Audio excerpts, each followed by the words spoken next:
Yan, mapagpalang gabi mga kaplaneta at kapanalig sa Panginoon. Welcome po sa Usapang Biblia. Ngayon ay November 2. So ito ay rebroadcast. Itong gagawin natin topic dahil yung nakaraan ay problema pala yung audio ay halos wala palang marinig sa aking mga pinagsasabi. So purihin ng Diyos. Yan nga, ang magiging topic natin ay tungkol po sa usapang multo. Alam natin, sineselebrate ngayon halos sa buong mundo itong kung tawagin nila ay Halloween. Sa ating Pilipino, ito ay tinatawag din natin ito na Piyesta ng Patay o ganyan, mga undas. Sa Roman Catholic, All Saints Day. November 1, pagdating ng November 2, All Souls Day na. Yan, So, uso na naman ang mga kwento tungkol sa multo, mga kababalaghan, mga nakaakibat dyan. Pero ano nga ba ang talagang katotohanan na itinuturo ng Biblia na dapat po nating malaman? I believe na matapos po nating talakayin ang tungkol sa bagay na ito ay magkaroon po tayo ng bagong pananaw tungkol sa bagay na ito. So, ito po yung ating mga pag-uusapan o magiging topic natin ngayon. So, ayan. So, una, pag-uusapan natin yung origin of Halloween and ghost concept. Saan ba nagsimula yan? At yung konsepto ng tungkol sa multo, saan ba nagsimula yan? Sa Pilipinas ba nagsimula? Tingnan natin. Next, my personal experience or encounter with ghost. Ayan, magkukwento ko sa inyo ng personal kong karanasan tungkol nga sa multo. Next, the teaching of Bible about ghosts. Titingnan naman natin yung ano naman ang itinuturo ng Biblia na dapat nga nating malaman tungkol sa mga multo. Okay?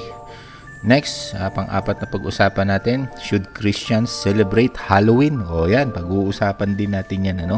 Kung dapat ba tayong nakikisabay sa ganitong mga selebrasyon kung tayo ay binibilang natin ang ating sarili bilang isang Kristiyano. Okay, so tingnan natin yung una, origin of Halloween and ghost concept. Okay, yung origin ng Halloween, sabi rito, ito mare-research nyo naman ito ngayon sa Google, at kagandahan nga sa internet, okay, ay madali nating maimbestigahan ang mga bagay-bagay, lalo na yung mga may kinalaman sa history.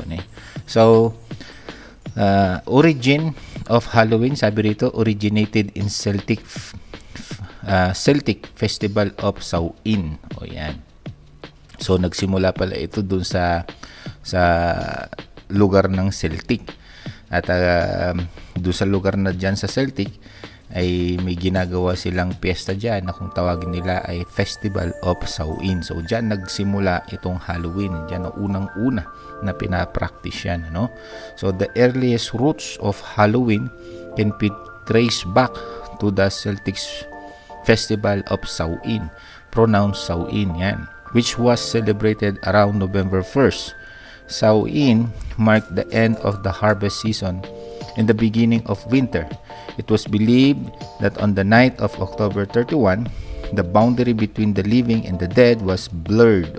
Yan, naniniwala sila na kada October 31 ay nagkakaroon ng boundary between the living and the dead, at sabi niya it was blurred. Ibig sabihin ay sarado. Sarado yung realm ng spiritual realm at ng human realm. Sarado. Ngayon, sabi rito, allowing spirit and otherworldly entities to cross over into the mortal realm. Pagdating ng araw na yan, ng araw ng celebration itong Halloween ito or October 31, ay nagkakaroon ng portal na nabubuksan na kung saan yung boundaries between spirit and human ay nagpapang-abot yan dahil may nabubuksan na portal. People would light bonfires and wear costumes to ward off malevolent spirit. Tapos sa pagdating ng November 1 nga, naniniwala sila na sa ganitong pagsalubong nila sa ganitong okasyon na ito ay na yung mga malevolent spirit, ibig sabihin yung mga harmful spirit ay naaano nila yan, na itataboy o hindi naman kaya napoprotektahan nila ang kanilang sarili sa mga masasama o mga violent spirit na ito. Kaya every November 31 beginning from October 31, tapos siyempre kinabukasan November 1 ay sinasalubong ng mga taga Celtic itong araw na ito ng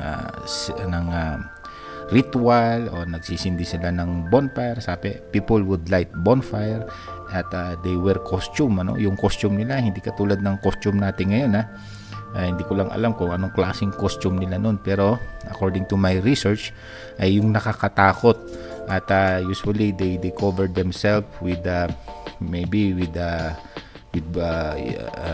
animal skin or something na blanket siguro. They will cover themselves para sa ganun ay mapeke nila yung mga malevolent spirit at hindi sila saktan o hindi kaya pagkamalandi silang espiritu. Yun ang kanilang paniniwala. Actually, you can search that in Google at makikita niyo other information regarding this festival of Samhain na ginaganap ng mga tao doon sa Celtic. So doon pala nagsimula yan, sa ganun pala na ma-trace back natin sa mga doon sa lugar ng Celtic. Hindi nila unang-unang sineselebrate yan. At yun nga, may paniniwala sila na yun nga, na yung kung saan yung mga kaluluwa o espiritu ay na pwedeng pumasok sa mundo sa araw na yaon ay kailangan salubungin nila ito ng ritual o ng something na mga ginagawa nilang ceremonial para sa ganun ay maapis o hindi kaya maiwasan nila yung pananakit ng mga espiritong darating. At we have to understand yung espiritong sinasabing darating doon ay yung mga espiritu ng taong pumanaw na. Yan ang isang paniniwala nila doon. Okay? Hindi lang yung evil spirit, kung hindi maging yung mga kaluluwa ng mga taong yumao na. Okay? So tingnan natin ano pang sinasabi dito. Okay, so ngayon, pagkatapos nung doon nagsimula sa Celtic, dito naman, All Saints Day and All Souls Day. In the 8th century, the Catholic Church established two holidays, All Saints Day on November 1st and All Souls Day on November 2nd, to honor saints and the deceased. This Christian celebration incorporated some of the tradition of Samhain. So makikita natin sa grupo ng Celtic, actually October 31 nila sineselebrate itong tinatawag na Halloween, pero nung napunta sa Roman Catholic, nung nakarating ito sa kanila, inadapt nila ito, inadjust nila sa November 1. Diba? October 31, then sumunod November 1. So dito naman tinawag nilang itong imbis na Halloween ay tinawag nila itong All Saints Day, na kung saan ito ay pagbibigay honor sa mga santong yumao na o mga santo. Pag sinabing santo, usually pertaining sa mga santo ng Roman Catholic, kasi may mga dinideclare silang saints, at napakahaba ng listahan nila diyan. So binibigyan nila ito ng kumbaga sa honor sa November 1 o November 1st. Dito sila nagbibigay ng honor sa mga yumaong santo na. Ayan, so makikita natin yung adaptation ng Roman Catholic na nitong practice ng Halloween na ginagawa ng Celtic. So nung inadapt nila ito, Christianize nila. Kasi sa Celtic kasi mga espiritu ng demonyo at mga espiritu ng mga taong pumanaw na. Pero dito sa Catholic, pinalitan nila yon, hindi mag-focus doon sa mga espiritong yon o kaluluwa ng mga taong pumanaw na yon, kung hindi mag-focus doon sa kaluluwa ng mga santo ng Roman Catholic. Na pagdating ng November 2, tinawag naman itong All Souls Day. Ito naman yung panglahatan na, hindi lang mga santo, kung hindi pagbalik o pagbibigay honor naman sa mga normal na taong pumanaw na, kaya All Souls Day naman sa November 2. So sabi rito, to honor saints and the deceased. These Christian celebrations incorporated some of the traditions of Samhain. So makita natin, incorporate nila or inihalo nila yung mga ilang paniniwala doon sa Samhain na inadapt naman itong Roman Catholic. At yun nangyari yan around 8th century. So makikita natin ang Roman Catholic, wala naman sila dating ginagawang celebration na All Saints Day. Nag-umpisa lang nilang gawin ito, nagka-idea sila nung ma-encounter nila yung ginagawang celebration ng mga taga-Celtic, yung celebration ng Festive of Samhain. So nung nakita nila ito, bakit di natin kaya i-adapt ito? So maaaring matatanong din ninyo, bakit naman kasi kailangan i-adapt ito ng Roman Catholic? Dahil may kinalaman dito sa it also concerns in politics. Kasi remember, 8th century, ito yung mga panahon na kung saan the Roman Catholic are trying to unite with the different nation. Okay, that's why they are also embracing other traditions. Ayan. So may politic concern din yan. Next, Hallow Mass. So pagkatapos nun, so nagsimula sa Celtic, then encounter ng mga Roman Catholic, inadapt nila ito. At ngayon naman, itong Hallow Mass. The word Halloween is believed to be a contraction of All Hallows Eve, the evening before All Saints Day. Over time, the name and the tradition of Samhain merge with the Christian holidays to create Halloween. So nakikita natin na maging yung adaptation, yung pag-merge, sabi rito, pag-merge ng tradition ng Samhain ay na-emerge dito sa Christian. Of course, and with the influence nitong Roman Catholic. So nakita natin na nagkaroon na ng pag-ahalo. So yung ginagawa ng ritual o pagse-celebrate ng mga Samhain ay hindi na parehas nung pagdating na dito sa Christian, nung Christianize ito ng mga Catholic. Yan, So tuloy pa natin. So na-Christianize, yung pagan celebration ay na-Christianize. Pag sinabing na-Christianize, hinaluan na lang ng mga Christian concept. Okay, gaya ng sabi ko kanina, sa Samhain, ang paniniwala nila yung mga espiritu ng demonyo or hindi kaya mga espiritu ng mga namatay na o kaluluwa ng mga namatay na. Pero pagdating sa Roman Catholic, Christianize nila, kinonek nila sa mga santo ng mga Roman. But again, gusto ko lang bigay linaw na yung konsepto ng Catholic na Christian actually is not actually a Christian kung pupunta talaga tayo sa totoong kahulugan ng Christian. Pero since hindi yan ang topic natin, siguro sa iba, tandaan natin, pag sinabing yung Christian ng Roman Catholic, actually, iba talaga ang definition nila ng Christian. Pero kung ikukumpara mo sa Christian ng Biblia, malayong malayo. Dahil ang Christian ng Biblia, tandaan natin, Ang pinapractice lang nila ay yung turo ng Diyos. Hindi sila nagpa-practice ng hindi itinuro ng Diyos. Ang Roman Catholic, ang dami-daming pinapractice na hindi naman talaga turo ng Biblia, kagaya ng pagsa-sign of the cross. Wala po sa Biblia yan. Roman Catholic concept po yan. At yung pagsa-sign of the cross, kinokonek nila sa Christian, pero ang totoo, hindi yan Christian practice. Nililinaw ko lang. Tutuloy pa natin. Okay.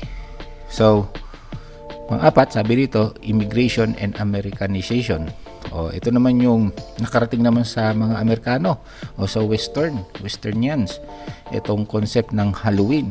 Nung dumating ito sa kanila, sabi rito, Halloween was brought to North America by Irish and Scottish immigrants in the 19th century. In the United States, it gradually evolved into a secular holiday. Actually, secular pa rin naman ibig lang sabihin, from solemn na celebration ng mga Sauid, pagdating na sa Amerika, ay naging worldly na masyado, naging secular na. Bakit? Sabi kasi rito, secular holiday focus on community gatherings, parties, costumes, and the custom of trick or treating. So, nagkaroon na ng parties. As in parties talaga. Yung costume na iba na, hindi na katulad nung noon before na actually may yung costume nila is kumpara sa costume natin ngayon masyadong commercialized Kalain mo, meron pang Spider-Man, meron pang nagsusuot ng Cinderella. Kung ikukumpara mo naman ang costume na sinusuot ng mga original sa Sauin, walang ganun. Kung hindi talagang ginagawa nila yun is para itago o pikein o to ward off the malevolent spirit.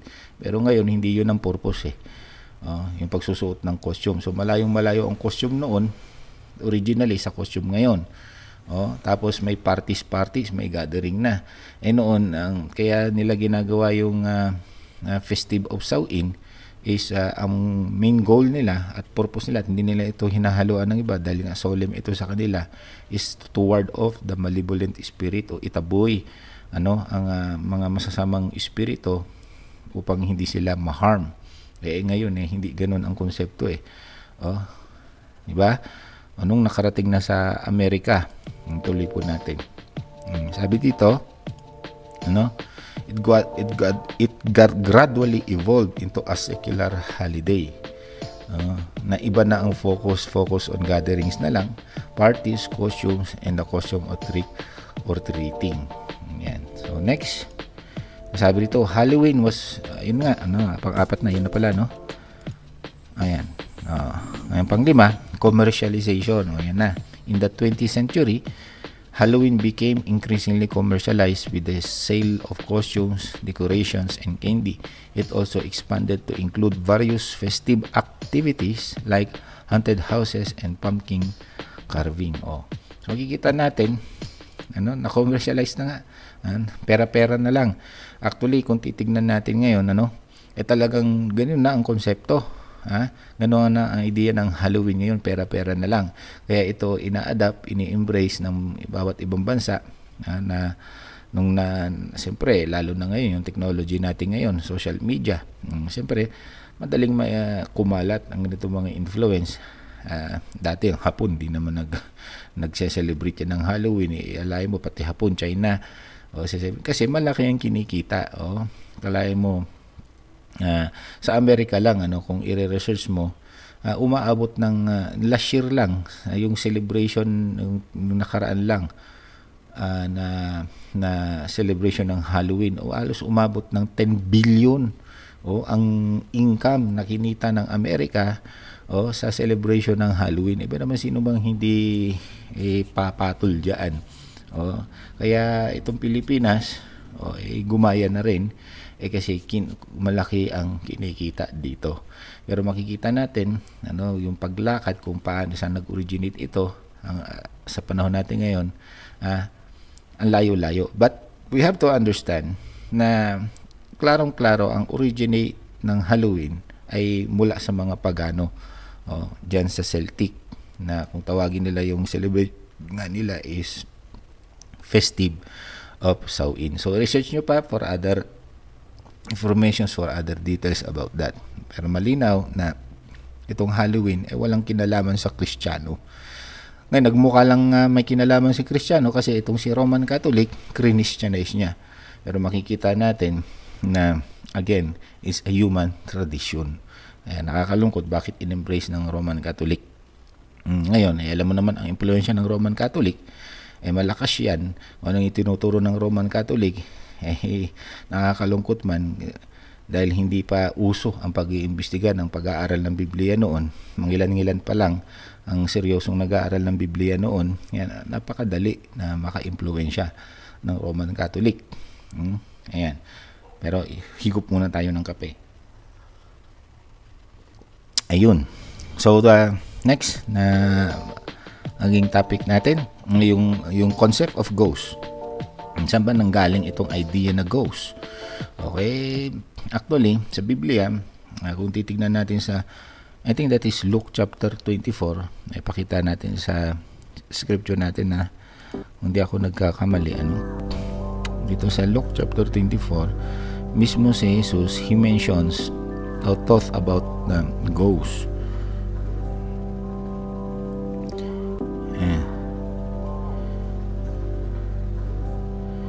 Okay, sana ba yun?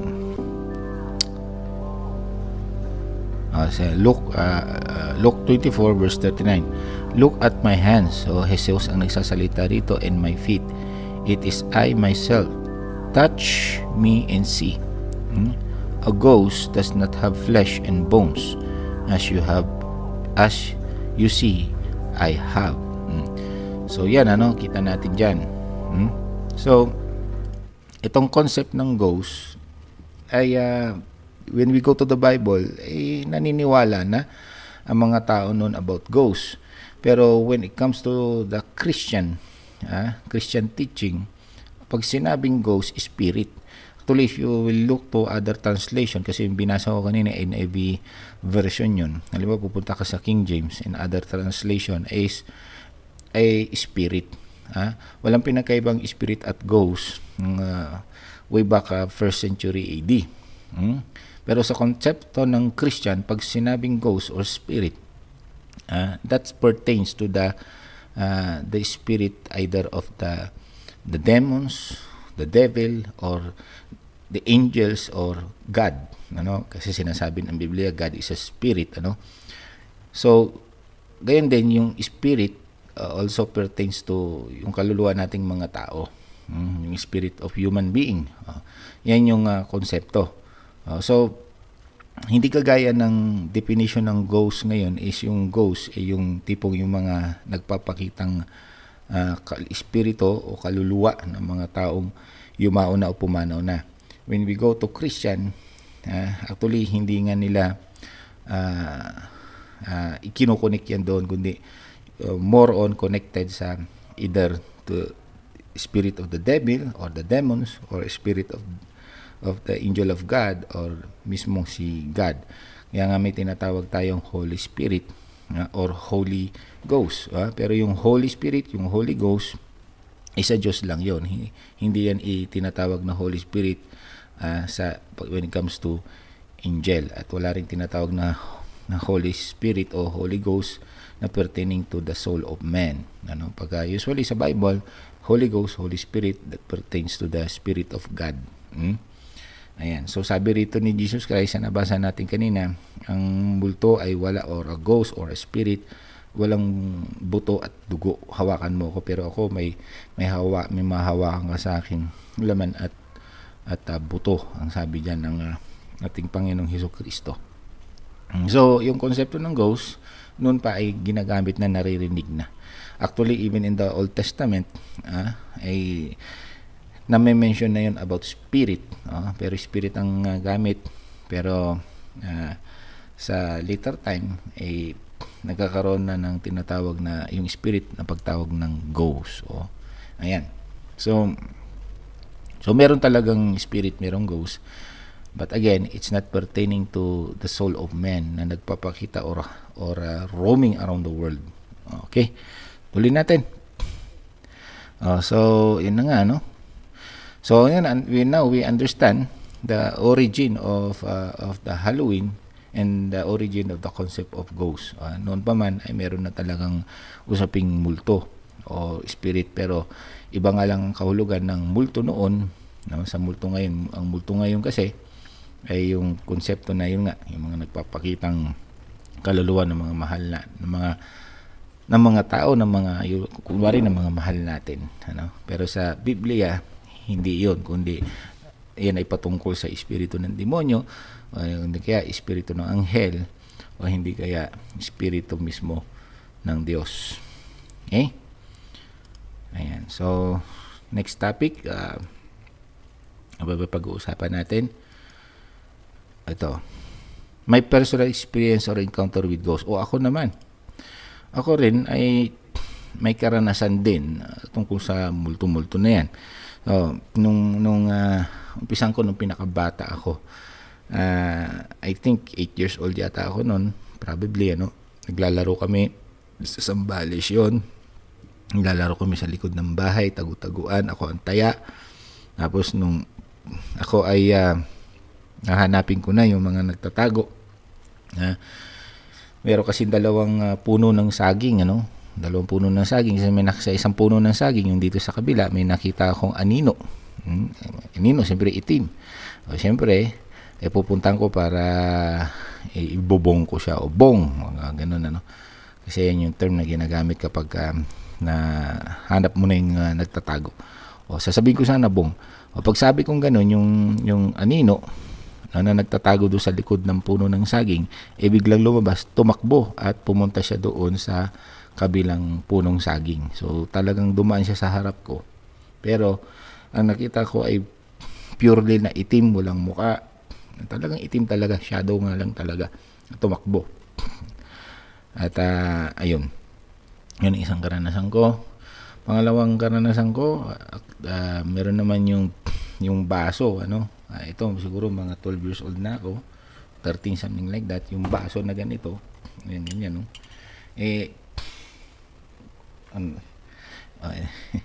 yung baso na ganito, pakita ko lang, yan, yung baso na ito, umikot, siguro 3 beses, umikot na ganyan. Pero yung ito, hindi, yung baso na yun ay nakapatong dun sa tiles. Nagulat ako ba't umikot, di naman lumindol. Kung lumindol, sobrang namang lakas na dapat, hindi naman, basta na umikot lang yung tasa. At yun ang pangalawang naalala ko. Pangatlo, yung sa P. Burgos actually nangyari yun, pangalawang karanasan ko doon uli sa P. Burgos. So may kasama ako, best friend ko, si Jun yata ang pangalan ng best friend ko noon, mga kaedad ko. Nanonood kami, around 13 years old kami yata noon. Nanonood kami, then habang nanonood kami, Christmas yun, basketball yung pinapanood namin, biglang sumindi yung gripo sa CR. Ang lakas-lakas, rinig na rinig namin. Ngayon, nagtuturoan kami, sabi ko, pakipatay nga yung doon. Tinatamad siya, ayoko, ikaw na lang, ganun-ganun. So ako tumayo, pumunta ako sa CR para patayin nga, kasi ang lakas Aba, pagdating ko doon, makita-kita ko, naka-off naman yung gripo. Tapos yung balde, wala naman laman na tubig, kahit kahit katiting na dry, tuyo yung balde. So yun yung mga tulo na ba yun? Tapos yung mga edad, naman ako, siguro mga 22, mga ganyan, 23, galing akong trabaho.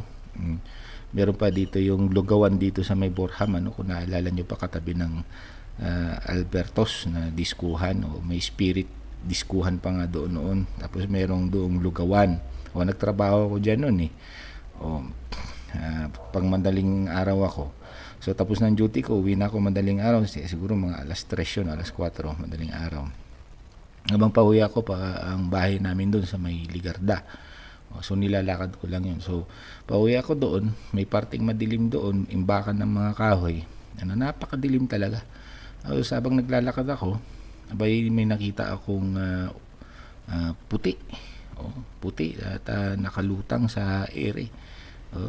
Alam nyo, experiment ninyo kahit maglagay ka ng puting kumot sa napakadilim na lugar, hindi mo makikita ng ganong kaliwanag yung kumot o kumot o yung puti na something na yun. Pwedeng maaninag mo, pero yung nakita ko maliwanag talaga, as in maliwanag, nagliliwanag yung puti. Noong una, nang nilagpasan ko lang, hindi kasi ako natakot kasi hindi ko pa agad na-realize na may kakaiba ako nakita. Tapos biglang pumasok sa isip ko, yung kaya sinasabi nilang white lady, bumalik ako actually, kasi curious nga hindi siya matakot curious Bumalik ko, nawala naman na.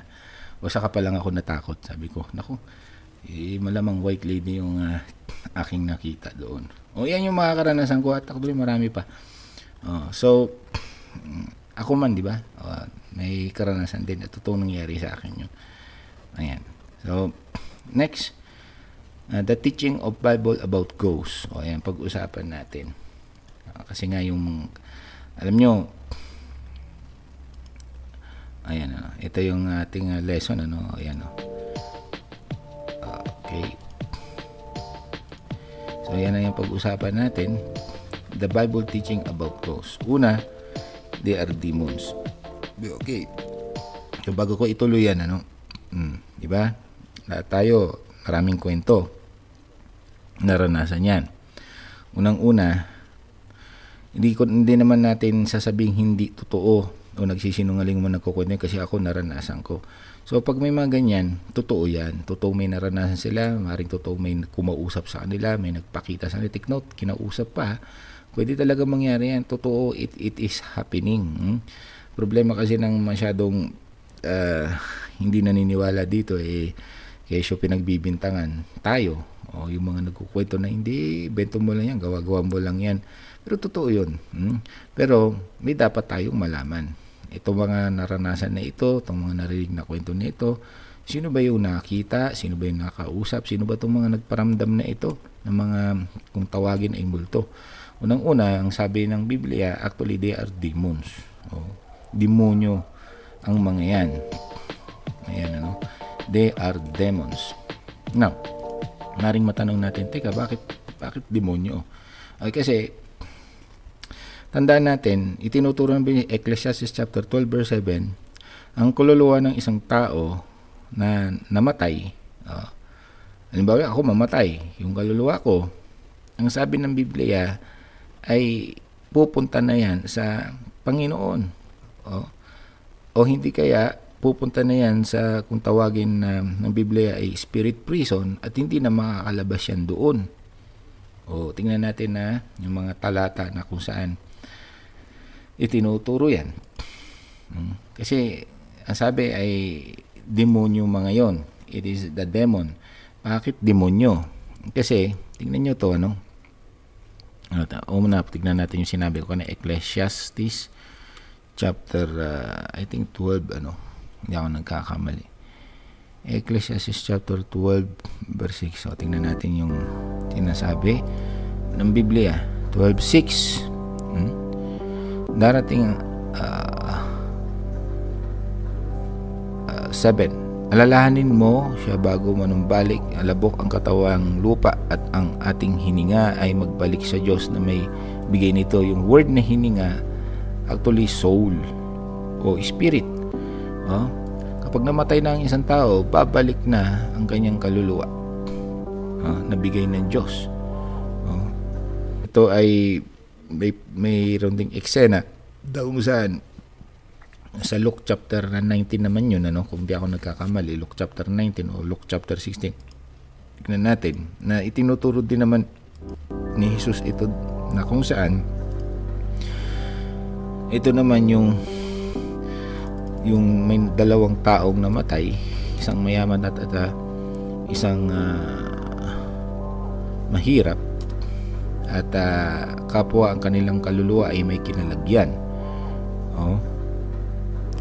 Ito yun ang mayaman at si Lazaro yan. Basahin nyo lang Luke chapter 16 verse 19, mahaba kasi yan hanggang sa 31 yan.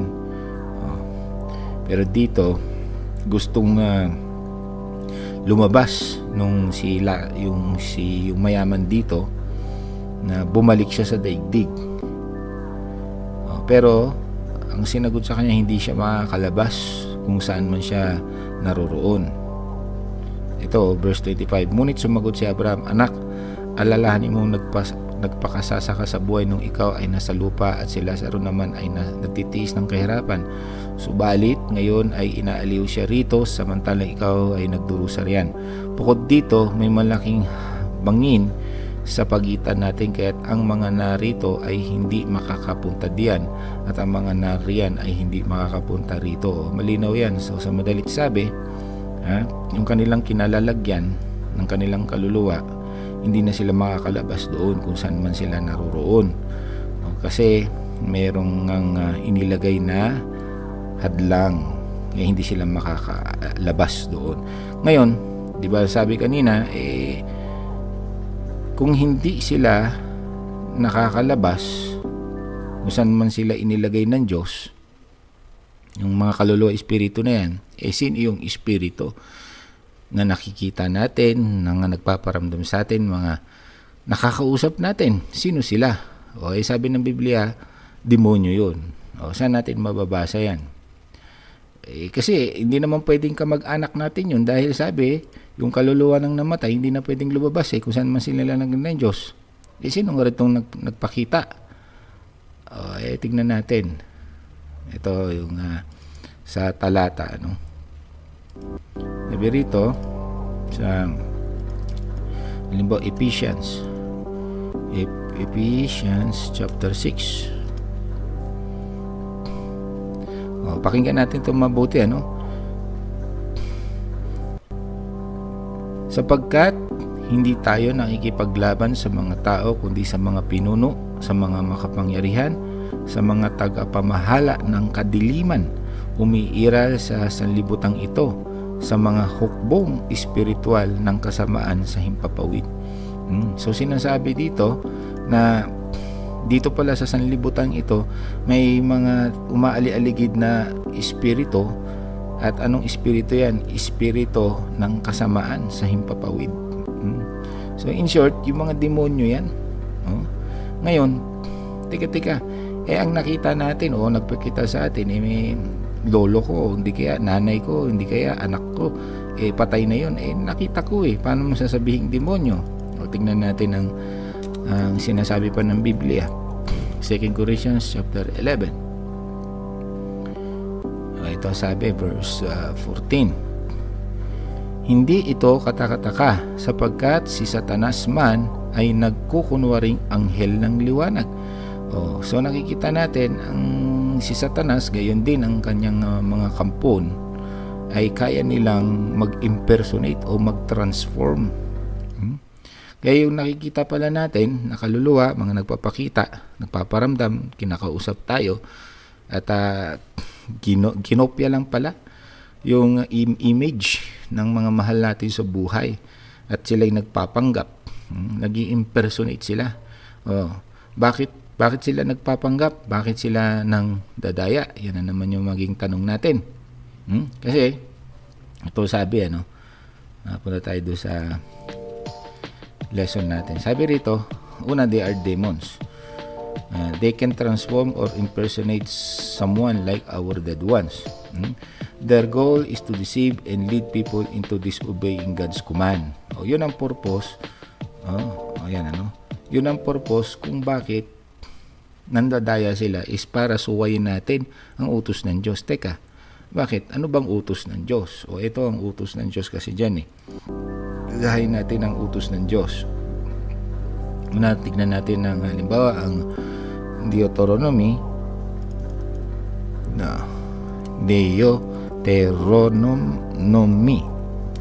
chapter 18.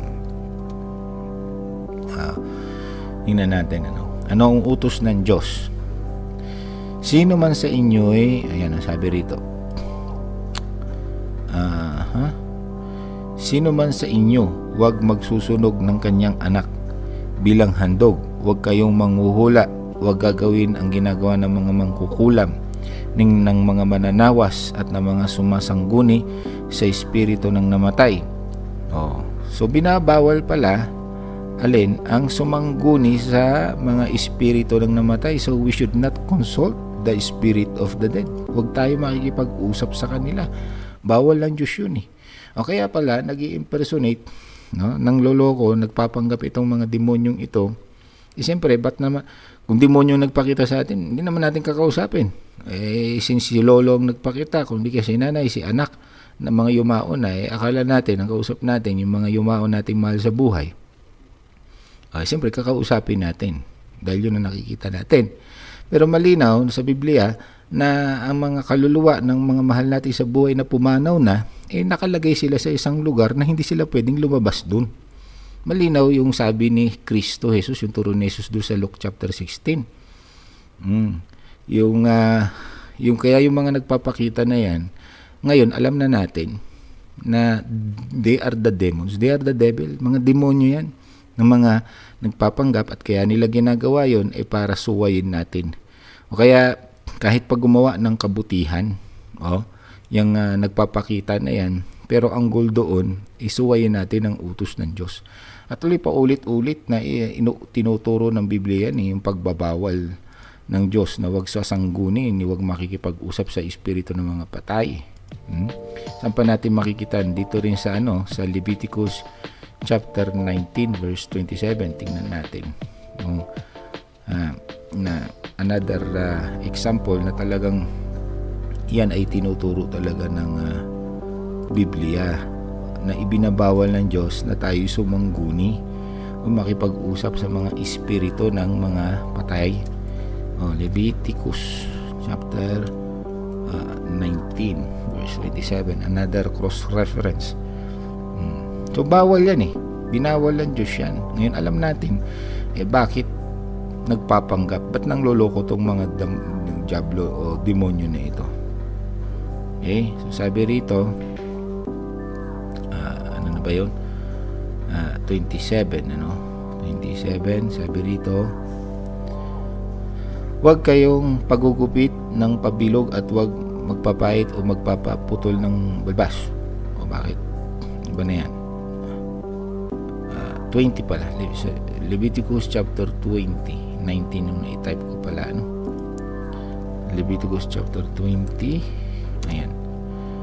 Verse 27. Sabi rito, sino mang kumakausap sa mga espiritu ng mga patay na o mga manghuhula, maging lalaki o babae, ay babatuin hanggang sa mamatay. Sila na rin ang may kagagawan sa sarili nilang kamatayan. Kita mo? Bawal talaga ng Diyos yan. Dapat ngang parusahan ang gumagawa niyan. Okay. So, klaro na. Ngayon, kung titignan natin, tinuturo ng Biblia, sabi, huwag tayo makipag-usap sa espiritu ng mga patay. Sino dapat natin kausapin? Walang iba kung hindi ang Diyos. Maraming paulit-ulit yan tinuturo ng Biblia. Sa Matthew chapter 6, ang turo ni Jesus, ganito kayo manalangin. O ganito kayo makipag-usap sa Diyos, Ama namin. O sinong kakausapin? Ama namin. John chapter 16 verse 23, sabi ni Jesus, sa aking pangalan. So, malinaw na malinaw, dapat Diyos ang kausapin natin. Nakakalungkot, may mga narinig tayo, Lolo, bantayan mo ko, Lolo, ligtas mo ko, Lolo, tulungan mo ko. For your information, ngayong alam mo na, hindi si Lolo kausap mo, demonyo, nagpanggap lang yun. Imagine mo, humingi ka ng tulong sa demonyo.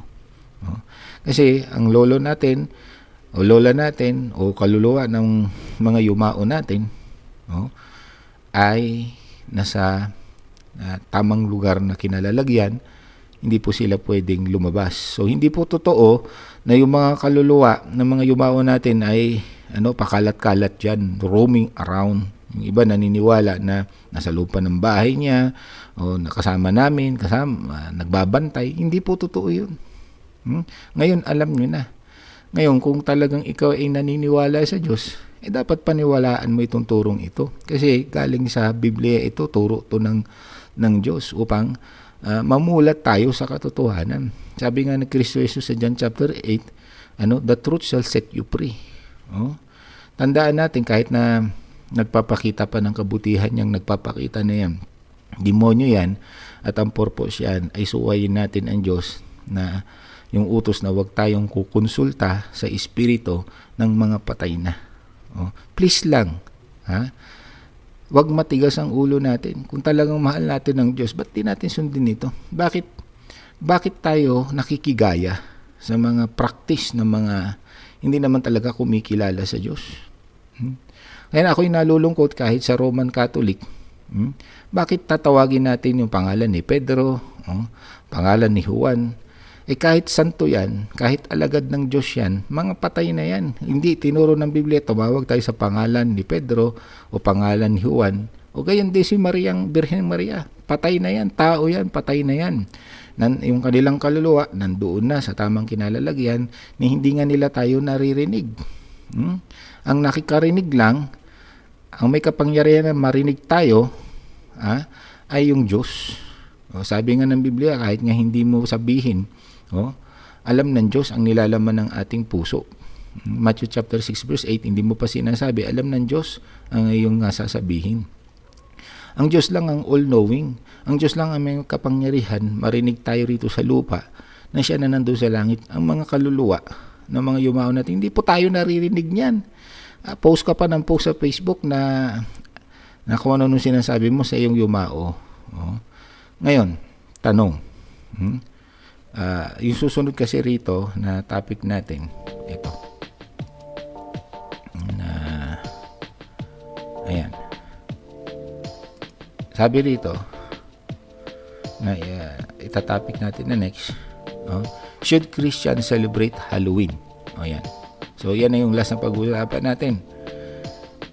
Dapat bang i-celebrate natin ang Halloween? Unang-una, since it is a pagan practice, hindi. Huwag nating gayahin ang selebrasyon o practice ng mga pagano na it's not rooted in the teaching of the Bible. Ngayon, Pastor, maaaring tanungin niyo ako.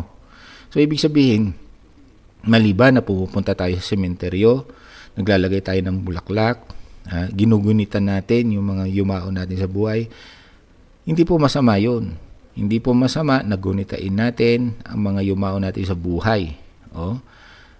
Dahil kahit ang Biblia ay itinuturo naman yan. Halimbawa, si Pablo, nung itong si kasi unang pinersecute unto death, di ba, si Stephen, at makikita natin yung mga buhay pang disipulo at that time, mini-mention nila yung mga taong yumao na, o kahit nga si Jesus may binabanggit siya. Halimbawa si Moses, si Abraham, minention ni Jesus, itong mga taong patay na. So hindi masama na gunitain natin, alalahanin natin, i-recall natin, o lalo na yung mga kabutihang ginawa ng mga mahal natin sa buhay. Hindi mo ba masama yan? Ika nga, kahit sa Biblia, they pay respect to the grave. Yung mga burial, may mga makikita tayong ginagawa, binapractice yan ng mga Israelites. O sa lumang tipan, nilibing nila si Moses, etc. So, okay yun. We honor the burial, their grave. We remember them. Pero, ang bawal sa Biblia ay yung kakausapin mo pa. Yun ang bawal. Do not consult unto dead. Worse ngayon, hindi lang kinakausap, nag-aalay pa ng dasal sa mga patay na yumao natin. Hindi naman tayo kaya iligtas niyan. Yun ang realidad na tinuturo po ng Biblia. Dapat ang Diyos ang tatawagin natin kasi Diyos lang ang may kapangyarihang magligtas. Hindi po yung kaluluwa ng kahit sino. Kahit nga anghel, hindi tayo kaya iligtas yan nang walang pahintulot ng Diyos. Ang mga anghel sumusunod lang sa Diyos. Hindi naman gumagawa yan ng sarili nilang pasya. Kung walang utos ng Diyos, hindi nila gagawin yun. Tapos sa mga kaluluwa pa ng yumao natin, hihingi tayo ng pagliligtas. Diba? Isipin nga po natin yan. Be honest tayo sa ating naririnig ngayon. Ito ang katotohanan. Kaya panawagan ko po sa lahat, lalo kung ikay nagsasabing na mananampalataya ka ng Diyos. Kung talagang totoong mahal mo ang Diyos, sabi ni Kristo sa John 14:21, John 14:15, kung ako'y talagang iniibig ninyo, sundin nyo ang aking turo. Ang turo ni Jesus ay turo ng Diyos. At sa lumang tipan, binabawal ang kumonsulta sa espiritu ng patay. Yan lang naman ang purpose ng pagpaparamdam, pandaraya. Ngayon, itong Halloween ito, hindi rin natin dapat ito isine-celebrate kasi it is pagan origin. Ngayon, kung sakali man na sabi nga ng Roma chapter 14, as long na hindi ka kinukonsensya, ay hindi ka nagkakasala. Gawin mo kung ito ay base sa pananampalataya. Pero dapat pananampalataya na align sa tamang paniniwala. Hindi yung pananampalataya na kontra sa pananampalatayang itinuturo ng Biblia. Okay? Kung tayo man ay magse-celebrate nitong Halloween, ano itatawag natin? Pangit namang Halloween ang gamitin natin. O piyesta ng patay. Wala namang piyesta ng patay. Wala nga tayong mababasa sa Biblia na i-celebrate natin ang mga patay. Ang sabi pa nga ng Biblia, ang sineselebrate ay yung buhay. Celebration of the living, not the dead. Pero ang mga patay, okay lang na yung memory nila, pag-usapan natin, ayos yun. Pero yung i-celebrate mo in a context na kontra na sa turo ng Diyos, huwag po nating gagawin yan. Ayan, So, gayon din, naway makatulong itong napag-usapan natin nang hindi na kayo matakot-takot kung ano pang lumalaro sa isip ninyo. Tandaan natin, ang mga demonyo, okay, hindi ka kayang galawin yan kung ikaw ay nasa Diyos. Saan natin mababasa yan? Tingnan natin itong I think that is 1 John chapter 4, hindi ako nagkakamali. 1 John chapter 4. Tingnan po natin. Dito tayo natin tapusin ito, Mga anak, kayo nga'y sa Diyos at napagtagumpayan na ninyo ang mga huwad na propeta, sapagkat ang espiritong nasa inyo ay mas makapangyarihan kaysa espiritong nasa mga sanlibutan. So, mas makapangyarihan daw ang espiritong nasa sa atin. Anong espiritu na yun na nasa atin? Yung espiritu ng Diyos ay mas makapangyarihan kaysa sa mga espiritu ng mundong ito. Kasi ang isang tao, kapag ikaw ay nakikristo na, nananahan na sa iyo ang Espiritu Santo. At higit na makapangyarihan kaysa sa espiritu ng mga nandito sa sanlibutan. Kaya, ngayon, itong Halloween concept nito, itong ghost concept nito, kung di mo alam ang totoo, ay nagagamit ito ng dyablo para ikaw ay takutin, guluhin, at higit sa lahat para ikaw ay masuway mo ang utos ng Diyos na huwag kang makipag-usap ni kumonsulta sa mga espiritu ng patay. Ni kahit yung mga espiritista na yan, huwag ka daw kukonsulta sa kanila dahil yung mga yan, ginagamit din ng dyablo yan na kunwari ay magiging medium sila para makausap mo ang mga mahal mo sa buhay, pero demonyo din yun. Malinaw na malinaw ang ating napag-usapan. Hindi na pwede lumabas ang kaluluwa o espiritu ng mga mahal natin sa buhay dahil sila ay inilagay na ng Diyos sa isang lugar na kung saan doon ay hindi na sila pwedeng lumabas. Kaya hindi totoong may pagala-gala. Nakakalungkot sa mga kahit sa mga social media ngayon, lalo yung mga news reporter, grabe ang mga sinasabi nila na hindi naiintindihan, malibhasa ay nagkulang sa aral ng Biblia. Okay? Nawa magdulot po ito ng kapayapaan sa iyo ngayon, malinawan ka itong ating napag-usapan ngayong gabi. Yan. So, dyan po tayo magtatapos. At every Wednesday actually, itong usapang Biblia natin. Kung meron ka mang topic na gusto mong pag-usapan natin o itakil ko dito, i-comment mo lang yan. Tingnan ko nga kung may comment tayo ngayon. Natin kung may nag-comment. Hindi pala Ayan. So, wala naman nag-comment. So, kung halimbawa, pwede kayong mag-comment dyan. At para pwede nating i-discuss. Ayan. So, yan. Marami pa tayong pwedeng pag-usapan. Siguro susunod, depende kung ano ang leading ng Panginoon. Open kayo ng suggestion kung anong pwede nating pag-usapan at na malawak naman ang usapin sa Biblia. Okay, so diyan na tayo magpapaalam at Gaya ng lagi ko pong sinasabi, hindi po ipinangako ng Panginoon na tayo magkaroon ng perfect or best life dito sa lupa. Bagkus sabi pa nga ni Jesus sa John chapter 16, daranas tayo ng sari-saring pagsubok.